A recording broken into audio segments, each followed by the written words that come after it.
ऋषिकेश देहरादून मार्ग पर रानी पोखरी पुल टूटने के मामले में रानी पोखरी पुल टूटने की जांच 3 सदस्यीय टीम करेगी और 7 दिन के अंदर शासन को रिपोर्ट सौंपेगी जांच कमेटी। और कई अधिकारियों और ठेकेदारों पर गाज गिर सकती है। आपको बता दें कि रानी पोखरी पुल कल टूटा था और इससे लोगों को काफी दिक्कत हो रही है और अब इस मामले में सीएम पुष्कर सिंह धामी गंभीर है और एक जांच कमेटी मुख्यमंत्री ने गठित की है। 3 सदस्यीय जांच कमेटी 7 दिन के अंदर रिपोर्ट पेश करेगी। कई अधिकारियों और ठेकेदारों पर गाज गिर सकती है और 2 तस्वीरों के जरिए हम आपको समझा रहे हैं इस खबर को। पहली तस्वीर जब रानी पोखरी का पुल टूटा था और दूसरी तस्वीर मुख्यमंत्री इस मामले में गंभीर है और 3 सदस्यीय जांच कमेटी इस मामले की जांच कर रही है और 7 दिन के अंदर शासन को रिपोर्ट सौंपेगी ये जांच कमेटी। कई लोगों को इस पुल के टूटने से दिक्कतों का सामना करना पड़ रहा है। दरअसल कल देहरादून से ऋषिकेश को जाने वाले सड़क पर बना पुल अचानक ही गिर गया था और यह हादसा उस वक्त हुआ जब पुल से कई वाहन गुजर रहे थे। उसी वक्त पुल का जो बीच वाला हिस्सा था वो धंस गया। आपको पुल की 2 तस्वीर दिखा रहे हैं, एक तरफ वो जब पुल गिरता है तो दूसरी तरफ तस्वीर में आप पुल को धराशायी होते हुए देख सकते हैं। पुल की दो अलग अलग तस्वीरें इस वक्त हम आपको दिखा रहे हैं। ये पुल किस तरह धराशायी हुआ और जब ये धीरे धीरे धंस रहा था उस वक्त की भी ये तस्वीर सामने आई है। पहले पुल में आप अंदाजा लगाइए कि ये जो गाड़ियां आपको दिख रही हैं ये उस वक्त इस पुल के ऊपर से गुजर रही थी। बीच का हिस्सा धंसता चला गया और ये गाड़ियां भी उसके साथ ही नीचे की ओर चली गई। नीचे बहता पानी, गहराई और ऊपर बना ये पुल जो कि बीच के हिस्से से ढह चुका है, धराशायी हो चुका है। मामले की अब जांच बिठाई गई है। कोई बड़ा हादसा भी हो सकता था, जान भी जा सकती थी। आप अंदाजा लगाइए, हाल ही में बन के तैयार हुआ ये पुल मजबूती के लाख दावों के बावजूद बरसात के बाद इसकी ये हकीकत कि बीच का हिस्सा धंस गया गाड़ियों समेत। कल रात से ही हमने रेड अलर्ट जारी कर दिया था और सभी डिस्ट्रिक्ट डिजास्टर कंट्रोल रूम के माध्यम से भी और सभी एसडीएम साहिबानों ने भी अपने अपने सब डिवीजन में रेड अलर्ट जारी कर दिया था और जो नदी किनारे जितने भी लोग रह रहे थे उन सबको इवैक्यूएट करने के भी निर्देश दे दिए गए थे। ये संभवतः कल रात को जो हुई बारिश है, तेज बारिश, उसी का असर है। तो इस स्पॉट पे मैं आया हूँ निरीक्षण करने के लिए। यह पुल देहरादून से ऋषिकेश के बीच जाने वाली सड़क पर बना है। बताया जा रहा है कि नदी में पानी का जलस्तर काफी बढ़ गया जिसने पुल को नुकसान पहुंचाया और पुल गिर गया। सीएम ने इसकी जांच के आदेश दे दिए।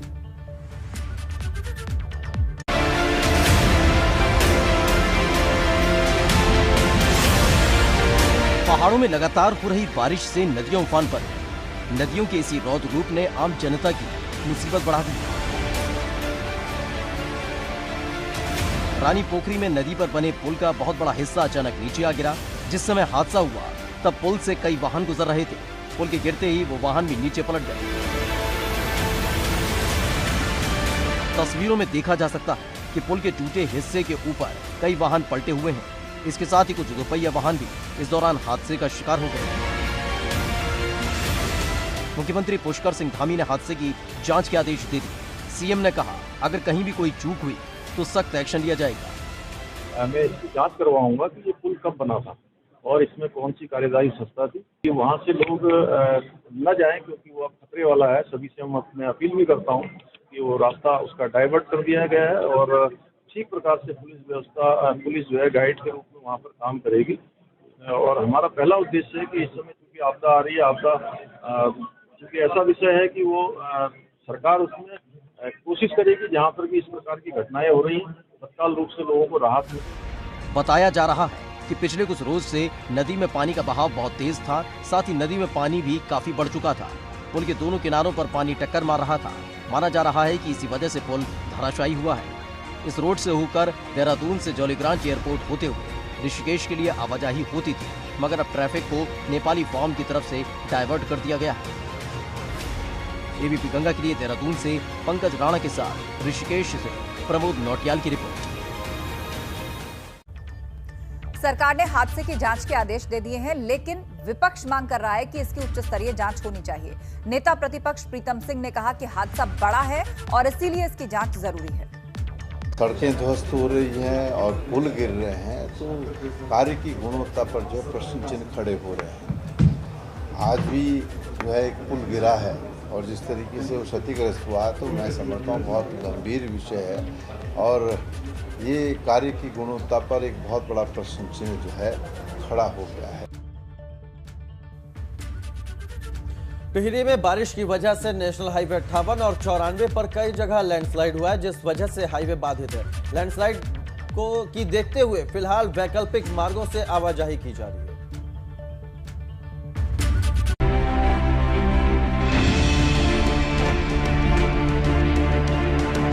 मानसून की बारिश टिहरी जिले में फिर से मुसीबत बन गई। पहाड़ों से हो रहे लैंडस्लाइड की वजह से नेशनल हाईवे को कई जगह नुकसान पहुंचा है। नेशनल हाईवे 58 पर जमीन धंस गई, जिस वजह से सड़क का नामो निशान मिट गया। इन तस्वीरों को देखिए, हाईवे पर कैसे झरना बह रहा है। इस जगह पर सड़क भी तहस नहस हो गई। पानी के साथ सड़क की मिट्टी खिसक कर बह गई, जिससे सड़क का बहुत बड़ा हिस्सा धंस गया। बिगड़े हालात पर सीएम पुष्कर सिंह धामी खुद नजर बनाए हुए हैं। बहुत सारी जगह से सूचना आई है, आपदा में काफ़ी जगह पर नुकसान हुआ है। हमारा प्रयास है कि आपदा में जो सड़क हमारी ख़राब हो जा रही हैं, कट जा रही हैं, बह जा रही हैं, एक तो जल्द से जल्द वो चालू हों। दूसरा, जो उन इलाकों से कटे हुए जो सुदूरवर्ती क्षेत्रों के लोग हैं, उनको हमारे खाद्यान्न इत्यादि की सप्लाई ठीक से हो जाए, ज़रूरती चीज़ें उनके पास पहुँचे, जिससे कि उनका जनजीवन जो है कम से कम चलता रहे। किसी को किसी भी जो ज़रूरत है, उस ज़रूरत के कारण से उनका जीवन प्रभावित न हो, उसकी समुचित व्यवस्था हम कर रहे हैं। बारिश से बिगड़े हुए हालात पर डीएम भी खुद नजर बनाए हैं। कंट्रोल रूम से मॉनिटरिंग की जा रही है। NH 58 और NH 94 तो बंद हैं ही, उसके अलावा जो उसके वैकल्पिक मार्ग है उनकी भी स्थिति काफ़ी ख़राब है इस वक्त। इसमें सिर्फ जो टिहरी से मलेथा होते हुए श्रीनगर मार्ग जाता है वो भी दुरुस्त अवस्था में है, और उसके अलावा जो वैकल्पिक मार्ग NH 94 के हैं, जहाँ पर सड़क वॉश आउट हुई है, उसके जो वैकल्पिक मार्ग हो सकते थे, वहाँ पर भी अभी उस रोड की स्थिति काफ़ी ख़राब है और काफ़ी दलदली रोड हो चुकी है वो। इस जगह से होकर हर दिन बड़ी संख्या में वाहन गुजरते हैं। जाहिर है, रोड बाधित होने से राहगीरों के सामने आवाजाही की समस्या हो गई है। एबीपी गंगा के लिए टिहरी से अंकित मित्तल की रिपोर्ट। वही उत्तराखंड में आज भी तबाही का अलर्ट जारी हो गया है। आज भी पहाड़ी क्षेत्रों में बारिश की संभावना जताई जा रही है। बारिश के चलते प्रदेश में कई जगह सड़कें बंद हैं। रामगंगा बांध का जलस्तर बढ़ने से भी चिंता बढ़ गई है। यूपी के 5 जिलों में बाढ़ की चेतावनी जारी की गई है। तो आज भी पहाड़ी क्षेत्रों में बारिश की संभावना है। मौसम विभाग ने अनुमान लगाया है कि पहाड़ी इलाकों में आज भी बारिश हो सकती है। इससे पहले लगातार होती बारिश की वजह से सड़कें कई जगह बंद हो गई। रामगंगा बांध का जलस्तर बढ़ने से भी चिंताएं बढ़ गई हैं। कुल मिलाकर 5 जिले ऐसे हैं जहां पर बाढ़ की चेतावनी जारी की गई है। पंकज राणा से इस पर अपडेट लेते हैं। पंकज, बताइएगा, बाढ़ बारिश का क्या हाल पहाड़ों और मैदानी इलाकों में दिख पा रहा है और किन जिलों के लिए अलर्ट जारी फिलहाल किया गया है? बिल्कुल आस्था, देखिए रात से ही बारिश का सिलसिला जारी है और जिस तरह से पिछले कई दिनों से उत्तराखंड में भारी बारिश की वजह से मुसीबत बनी हुई है, वो सिलसिला कल तक और रहने वाला है। 29 तारीख तक मौसम विभाग ने प्रदेश भर में भारी बारिश का अलर्ट जारी किया था और जिसकी वजह से आज भी लगातार बारिश चल रही है। अभी भी बादल छाए हुए हैं और कई पर्वतीय जिलों में भी लगातार बारिश हो रही है। खासकर अगर हम टिहरी, चंपावत, पिथौरागढ़ और उत्तरकाशी की बात करें तो वहाँ कई जगह लोगों को दिक्कतें हुई हैं। कई गाँव में मलबा आने से कई लोगों के घरों में भी दिक्कतें हुई है। उसके साथ साथ ही जो लैंडस्लाइड होने से यातायात बाधित हुआ है। देहरादून ऋषिकेश हाईवे कल बंद हो गया है। पुल गिरने की वजह से, भारी बारिश की वजह से ये पुल गिरा है, जिसकी वजह से नदी में पानी आया ज़्यादा और बहाव की वजह से पुल गिर गया है। ये यातायात बंद है। उसके बाद कई पहाड़ी जिलों में भी लगातार भारी बारिश से यातायात बंद हुआ है, लेकिन इसका असर मैदानी क्षेत्रों में देखा जा रहा है। अगर हम पौड़ी गढ़वाल के जो कोलागढ़ में डाम बंधा हुआ है उसकी बात करें तो वहाँ का जलस्तर लगातार बढ़ रहा है। वहाँ के एससी ने वहाँ पूरी तरह से अलर्ट जारी कर दिया और क्योंकि ये जो कोलागढ़ में डाम है रामगंगा नदी का, ये सीधे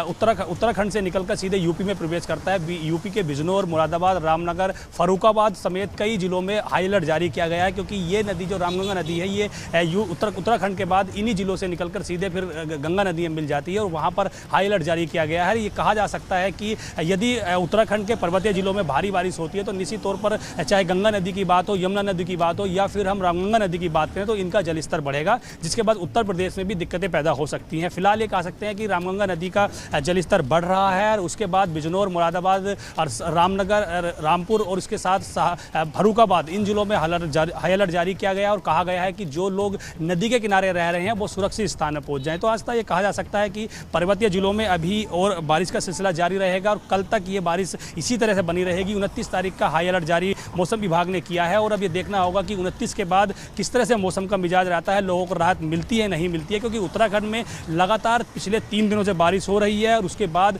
जो जनजीवन है वो पूरी तरह से अस्त व्यस्त हो गया है। खासकर पर्वतीय जिलों में काफ़ी दिक्कतों का लोगों को सामना करना पड़ रहा है। बिल्कुल पंकज, उत्तराखंड के पहाड़ी जिलों में बारिश हो रही है और उसका असर मैदानी जिलों में भी दिख रहा है और उसके अलावा उत्तर प्रदेश के कई जिलों में लोग प्रभावित हो सकते हैं। बहुत शुक्रिया आपका तमाम जानकारी के लिए। आगे बढ़ते उत्तराखंड विधानसभा के मॉनसून सत्र का आज आखिरी दिन है। सदन में राज्य के सतत विकास लक्ष्य पर आज चर्चा होगी। विधानसभा अध्यक्ष ने सभी सदस्यों से सदन में मौजूद रहने की अपील की है और सदन में विपक्ष भी सतत विकास लक्ष्य पर चर्चा को लेकर तैयार है। तो आज उत्तराखंड विधानसभा के मॉनसून सत्र का आखिरी दिन है। आज सदन में राज्य के सतत विकास लक्ष्य पर चर्चा होगी और विधानसभा अध्यक्ष प्रेमचंद अग्रवाल ने सभी सदस्यों से सदन में मौजूद रहने की अपील की है। विपक्ष भी सतत विकास लक्ष्य पर चर्चा को तैयार है। बड़ी खबर आपको बता रहे हैं, उत्तराखंड विधानसभा के मॉनसून सत्र का आज आखिरी दिन है और आज सदन में राज्य के सतत विकास लक्ष्य पर चर्चा होगी। विधानसभा अध्यक्ष ने सभी सदस्यों से सदन में मौजूद रहने की अपील की है। विपक्ष भी राज्य के सतत विकास लक्ष्य पर चर्चा को तैयार है। तो 17 लक्ष्य में से 16 बिंदुओं पर चर्चा होगी। आज सदन में राज्य के सतत विकास लक्ष्य पर चर्चा होनी है। मॉनसून सत्र का आज आखिरी दिन है।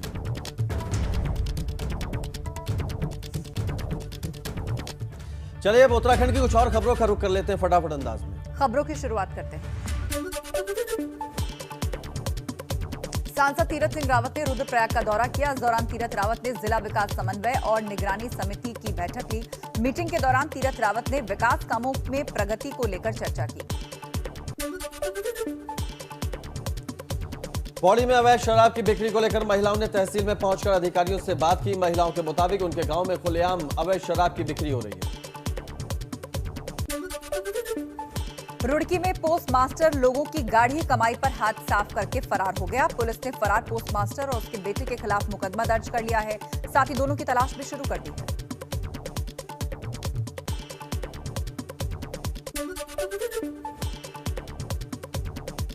ऋषिकेश में नदी के बीच एक कार फंस गई। करीब 1 घंटे की मशक्कत के बाद किसी तरह कार को नदी से बाहर निकाला गया। टिहरी में नेशनल हाईवे 58 और हाईवे 94 लैंडस्लाइड के चलते बंद हो गया है। पगडंडियों के सहारे जान जोखिम में डालकर सड़क पार कर रहे हैं लोग। प्रशासन ने नहीं किए हैं सुरक्षा के इंतजाम। विकासनगर के मेहूवाला खालसा में बरसाती नाले में बारिश के चलते उफान आ गया। नाले में उफान आने से पुल बह गया। खेतों में भी पानी भर गया और फसलों को काफी नुकसान पहुंचा है। मसूरी में पहाड़ों के दरकने का सिलसिला जारी है। गलोगी पावर हाउस के पास हाईवे पर लैंडस्लाइड हुआ है। करीब 14 घंटे बाद हाईवे खुल पाया है। मसूरी देहरादून मार्ग चूना खाल के पास भी बाधित हुआ है। बुंदेलखंड की खबरों का रुख कर लेते हैं सुपरफास्ट अंदाज। फटाफट खबरों की शुरुआत करते हैं। जालौन में अवैध शराब के खिलाफ आबकारी विभाग ने अभियान चलाया। आधा दर्जन गांव में आबकारी विभाग ने मुनादी करवाई और पोस्टर चिपकवाए।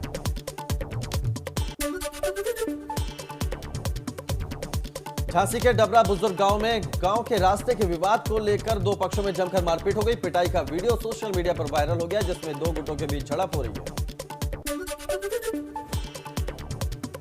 महोबा में कुछ दिन पहले बहन भाई से लूट के मामले में पुलिस ने खुलासा कर दिया है। लूट करने वाले नकाबपोश बदमाशों को पुलिस ने गिरफ्तार किया, जिनके पास से जेवरात समेत अवैध तमंचे भी बरामद हुए हैं और तीनों हमीरपुर के रहने वाले। हमीरपुर में सरकारी स्कूल के टीचर की करतूत सामने आई है। यहाँ स्कूल के प्रधान अध्यापक ने 2020-21 में बच्चों को दी जाने वाली किताबों को 5 रुपए किलो में बेच दिया। अब विभागीय अधिकारी मामले की जांच की बात कर रहे हैं। आगे बढ़ते हैं बुलेटिन में। अगली खबर बलरामपुर से हमें मिल रही है। यहाँ के खरझार नाले पर बने बांध में दरार आ गई है। दर्जन भर गांव में पानी जिसके कारण घुस चुका है और इसकी सूचना के बाद भी मौके पर कोई अधिकारी नहीं पहुंचा। बात गोंडा की करें तो गोंडा में घाघरा नदी उफान पर है। केंद्रीय जल आयोग की रिपोर्ट के मुताबिक घाघरा नदी एल्गिन ब्रिज पर खतरे के निशान से लगभग 18 सेंटीमीटर ऊपर बह रही है और इसकी वजह से ग्रामीणों में दहशत है। गोंडा में बाढ़ खंड और सिंचाई विभाग के अधिकारी युद्ध स्तर पर कटाव के बचाव में जुटे हुए हैं। बात गोरखपुर की करें तो बाढ़ और बारिश लोगों के लिए यहां मुसीबत बनी है। 135 गांव और 1.5 लाख की आबादी से प्रभावित है। राप्ती, घाघरा और रोहिन के साथ सहायक नदियां भी उफान पर हैं।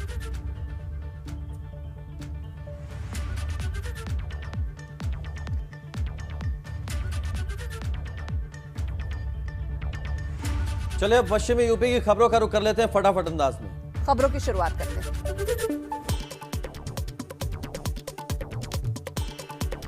मुजफ्फरनगर की रिजर्व पुलिस लाइन में पुलिस कर्मियों के बच्चों के लिए एक अनोखे किड जोन का उद्घाटन किया गया है। इससे मनोरंजन कक्ष के पुलिस कर्मियों के बच्चों के लिए सुख सुविधाएं मुहैया करवाई जाएंगी। 5 सितंबर को किसानों की महापंचायत के लिए तैयारियां चल रही हैं। शामली में इस महापंचायत को लेकर पंचायत कर किसानों को इकट्ठा करने की कोशिश हुई। भारतीय किसान यूनियन के नेता गौरव टिकैत ने बताया कि यह आंदोलन देश को गुलाम होने से बचाने के लिए। नोएडा में बिल्डर ने बिना नक्शा पास कराए और प्राधिकरण की बिना मंजूरी के सेक्टर 75 में दुकानें बना दी, जिन्हें धोखे से दुकानों को बेच भी दिया गया। प्राधिकरण द्वारा इन दुकानों पर कार्रवाई करने पर बिल्डर की धोखाधड़ी का पर्दाफाश हुआ। अफगानिस्तान से वतन वापसी करने वाला संतरी सिंह पुलिस के जाल में फंस गया है। संतरी के खिलाफ कई मुकदमे दर्ज हैं। ऐसे में सवाल उठ रहा है कि इतने केस दर्ज होने के बाद उसे विदेश यात्रा की अनुमति कैसे मिली। पूरे मामले की जांच की जा रही है।